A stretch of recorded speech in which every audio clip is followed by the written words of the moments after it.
हमारे चैनल को लाइक करें, शेयर करें, सब्सक्राइब करो और बेल आइकॉन को दबाओ।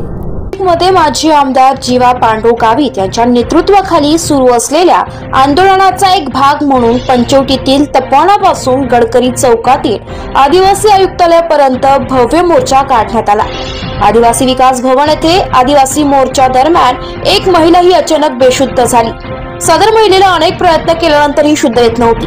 अशा वेळी सदर महिलेला तात्काळ औषधोपचाराची आवश्यकता होती, परंतु सदर ठिकाणी प्रचंड जमावाची गर्दी असल्या कारणाने कुठल्याही प्रकारचे वाहन सदर ठिकाणी येऊ शकत नव्हते।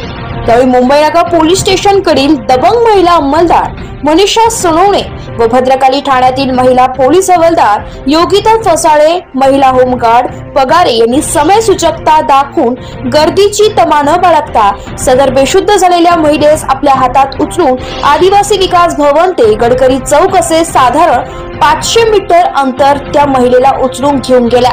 त्यानंतर वरिष्ठ पोलीस निरीक्षक श्री संतोष नरुटेच्या आदेशाने सदर महिलेला पीटर मोबाईल मध्ये दवाखान्यात औषध उपचाराकामी देण्यात आले।